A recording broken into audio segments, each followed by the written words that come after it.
दिल्ली के बाटला हाउस में bulldozer action की लटक रही तलवार कुछ समय के लिए टलती हुई नजर आ रही है। दिल्ली डेवलपमेंट अथॉरिटी यानी डीडीए ने खसरा नंबर 279 पर बने घरों को नोटिस दिया था। डीडीए ने अपनी नोटिस में यहां बने घरों को अवैध बताया था और 15 दिनों में मकान खाली करने का भी अल्टीमेटम दिया था। इस बीच वहां के लोगों ने दिल्ली हाई कोर्ट और साकेत कोर्ट का भी रुख किया था, जहां उन्हें राहत मिलने लगी थी।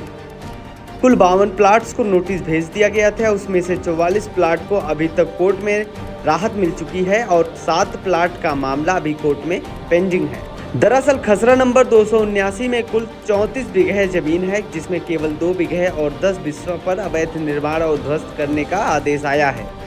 बाटला हाउस में रह रहे 60 साल के हकीमुद्दीन कहते हैं कि हमारा जन्म यहीं हुआ था, यहीं खेती करते थे। अब 60 साल बाद डीडीए बता रही है कि यह हमारी ज़मीन है। उन्हें कुछ नहीं मालूम। खसरा नंबर 279 के अलावा आसपास के कई घरों पर भी नोटिस लगा दिया गया। बाटला हाउस के स्थानीय लोग बोले कि हमें कोर्ट से पूरी उम्मीद है। वो कहते हैं कि कोई सुनने वाला नहीं है। यह सिर्फ एक आदमी की समस्या भी नहीं है, क्योंकि बाटला हाउस में रहने वाले 55 साल के आफ्ताब कहते हैं कि देखा जाए तो पूरी दिल्ली ही अवैध है। आदमी अपने पूरे जीवन में एक बार ही घर बनाता है। आज अचानक यह मामला आ गया, जिसमें हम भी बहुत चिंतित हैं। वो आगे भी कहते हैं कि हमारी सरकारों को चाहिए कि अवैध कॉलोनियों को रेगुलराइज कर दें। हमें कोर्ट से पूरी उम्मीद है कि जो हमारा हक है उसके हिसाब से हमें राहत मिलनी चाहिए। साथ ही बीते कुछ दिनों से दिल्ली में कई जगह चल रहे बुलडोज़र पर हम बता दें कि दिल्ली के कई इलाकों में बुलडोज़र की कार्रवाई भी चल चुकी है और चल भी रही है।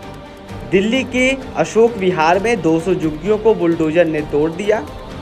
उससे पहले वजीरपुर इलाके मद्रासी कैंप में बुलडोजर की कार्यवाही भी हो चुकी। साथ ही कालिका जी के भूमिहीन कैंप में भी झुग्गियों पर बुलडोजर की कार्यवाही की गई। इन कार्यवाहियों को लेकर आम आदमी पार्टी सरकार पर हमलावर है। पार्टी का कहना है कि बीजेपी ने कहा था कि झुग्गी वहां मकान देंगे, लेकिन घर देने से पहले ही सरकार लोगों के घर तोड़ दे रही है।